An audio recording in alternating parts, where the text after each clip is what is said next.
All right, welcome back to the Acker Basketball podcast. We got a special guest joining us now, and to introduce that guest, I would like to start with a quote that he had that was quite powerful during his opening press conference. God will put you in a current and tell you where he wants you to go and where he wants you to be, and that current now has him as the 20th head coach of Lipscomb men's basketball. Introducing head coach Kevin Carroll. Thank you for joining us today. We want to start off by just kind of getting you in the moment where you first got here to Lipscomb. We read online through Joey Dwyer, actually, shout out to Joey for always being a great source, but that you had met with the team pretty much right away, right when getting here, and shortly after, some of those guys like Charlie Williams, Miles White, even Grant Osmond ended up deciding not to go to Trevecca, where you were just at, and is ending up coming back here to Lipscomb. So what was that message when you first initially got here to the team? Well, the first thing I tried to do was just, provide empathy for them. I told them that almost, I don't know, in 1997, almost to the date that Coach Acuff had come into my locker room and told me that he was leaving to take the job at Alabama Huntsville. So kind of ironic that I'm the one that's, coming to the locker room and talking to them after Coach Acuff had just done that with them. So just trying to build some rapport there and help them understand I know where they're coming from, or how they feel. They just lost a great coach, great man, a great mentor for their life. And I wasn't coming to replace that, but rather try to be an extension of that in terms of what it would stand for, what the program would be about, and to help them understand that the more things change, that the more they would stay the same. So yeah, I remember you mentioning in your press conference, you talked about how you wired a little bit different than Coach Acuff was, but same message. You're doing it for them. That's good to hear that, and obviously it inspired some of the guys to stay. So that's great. Yeah, we have a great group of guys in the locker room, and I was there for 4 years as an assistant, prior to taking over at Trevecca, and the culture, the values, the type of young men that they've recruited there over the years. That's just been the exact same and direct step in alignment with what I've tried to do at Trevecca. So I think I've got to know, quite a few of those guys just in passing over the years, coming to practices, games, recruit, obviously a lot of the guys that I recruited and coached when I was there are graduating now, except for, maybe Charlie Williams and Grant Asmond, people like that. But just trying to help them understand that, give them some comfort there and understanding what it's going to be about.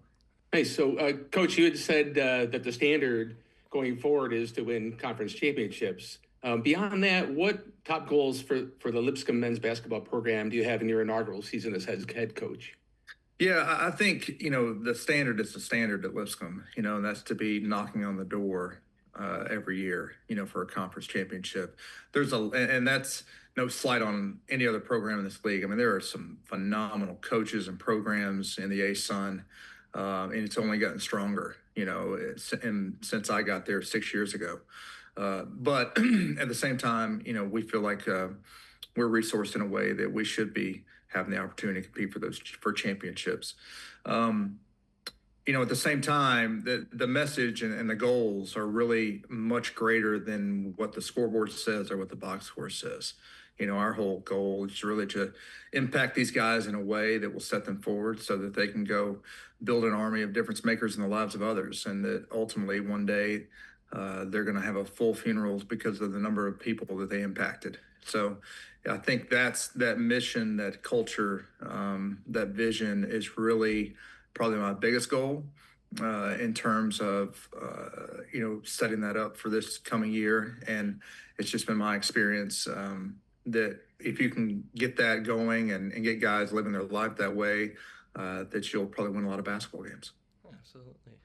It's crazy how things align like that, once again, as you touched on in your opening press conference. And in that opening press conference, you emphasized that Lipscomb's about more than just basketball. It's that entire Lipscomb experience.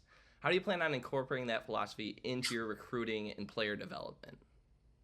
Yeah, kind of like what I just said, there's a lot of good players out there, just thinking about a lot of the schools that we that we tend to recruit against, and going head to head on recruiting battles. I don't know if we outshine a lot of people. I just think that we just have to have great messaging in terms of what it's about here and what's a fit and what we're a fit for. And ultimately just finding people who are attracted to that mission. And, Lipscomb's just a place that it's the highest level, but it's a higher calling. And we're just looking to, find the right kind of guys for us who are a fit for that calling, but just so happen to be really good basketball players. You mentioned you're talking about finding guys for that fit. We're gonna get into a question here about the after, but kind of when the before, as you talked about your notebook that you had when you came to Lipscomb camp, and you picked up a lot of traits and a lot of qualities that now you're teaching. What are those qualities that you see that lead to success as young men and women grow into collegiate athletes? Yeah, like you referenced, I went to Lipscomb's camps when I was younger, and I found one of the notebooks. When he went to camp there, Coach Don Meyer, who was a legendary coach, who at the time of his passing was college basketball's all-time winningest coach. But it was less of a camp about basketball and more of a camp about life. And I learned a lot that every lesson on the court is a lesson in life, and so a lot of those things just to help shape me in terms of what I value. I value, honesty and vulnerability because that leads to trust, which allows you to build a relationship with someone. And once you have a relationship, you can hold people accountable. I learned the value of just having hunger and drive. If you're hungry, then you're going to be committed to something. And if you commit to something, you're going to develop. And once you develop, you're going to start experiencing success.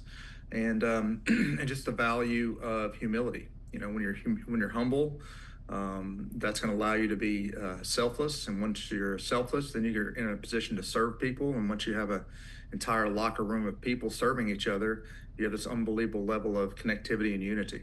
So a lot of those things, maybe they weren't worded that way or messaged that way at that camp, but it's just they're things that, little phrases that were said that kind of led to a philosophy of living life in a way that kind of mirrors those things.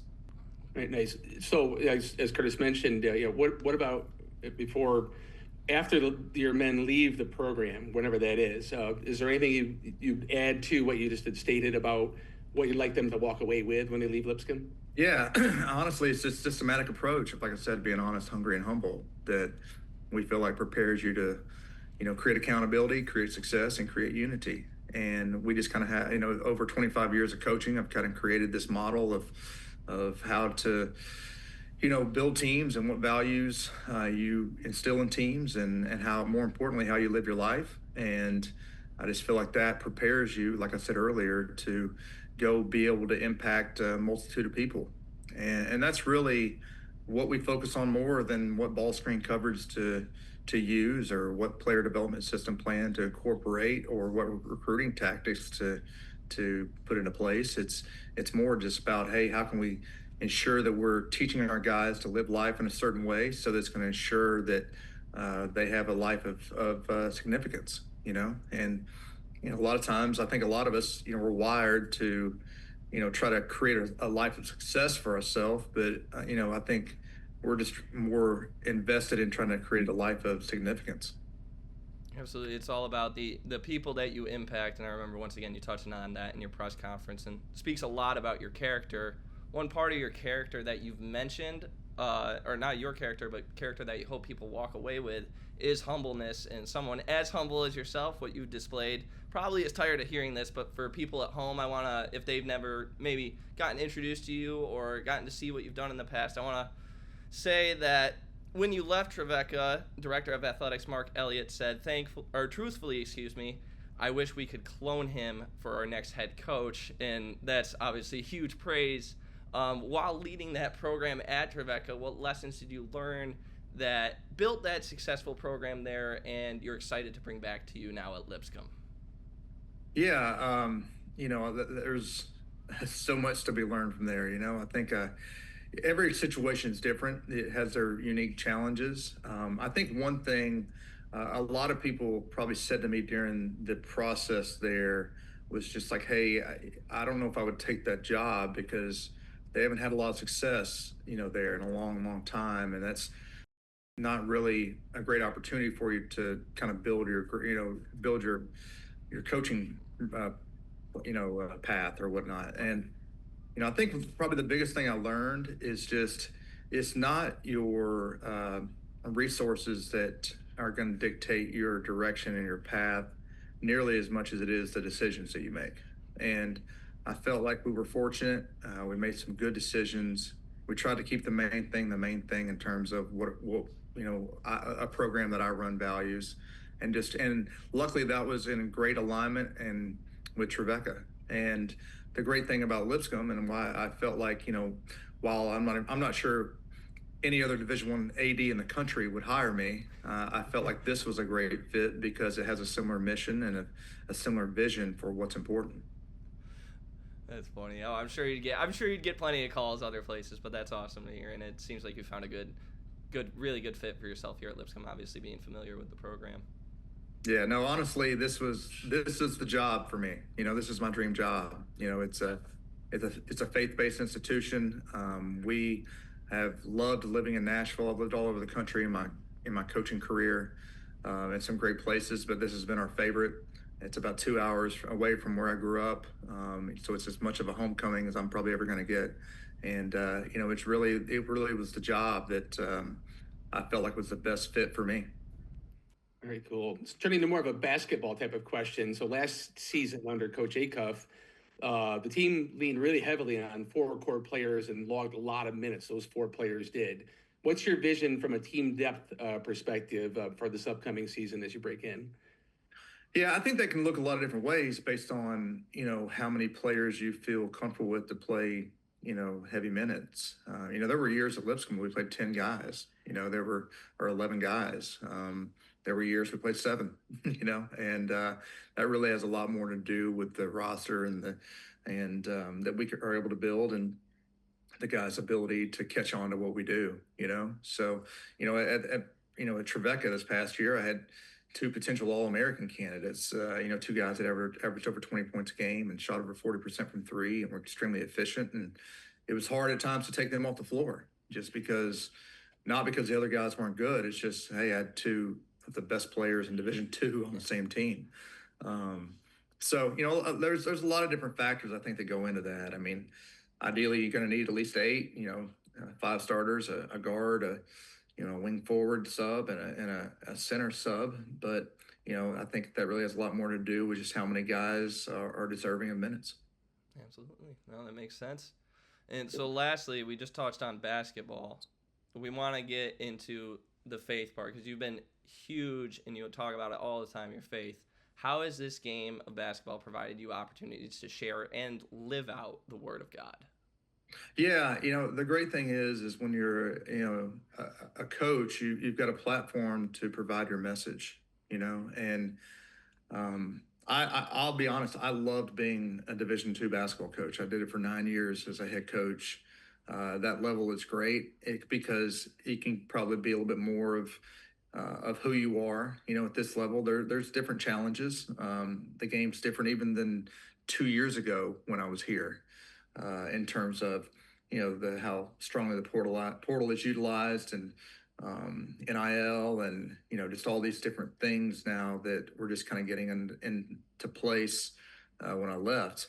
But at the same time, like I said earlier, the more things change, the more they stay the same. And I think here you just have the opportunity not only to coach at the highest level, but you're able to have maybe a greater impact and a greater audience so that if you have success, people will maybe hear a message that maybe they haven't heard before. And that's why it's important to be good. We talk about all the time about, your message is only as powerful as your product. So, if we go out there and we drop down to winning 8 games next year, no matter how great our messaging is and no matter how much I've learned just in my journey through where Christ has led me, that's probably not going to fall on a lot more deaf ears as opposed to, hey, if we're having a chance to play in front of 30 billion people on TV in the NCAA tournament. So I think it's, and that's one thing we emphasize, just why it's important to win and why it's important to be successful is just so that it gives us a greater platform to spread a bigger message. Absolutely. I remember you talking about getting Nashville excited every year to hopefully be in that conversation in March every single year. And we look forward to seeing you build that program to accomplish that. Head coach Kevin Carroll, everyone.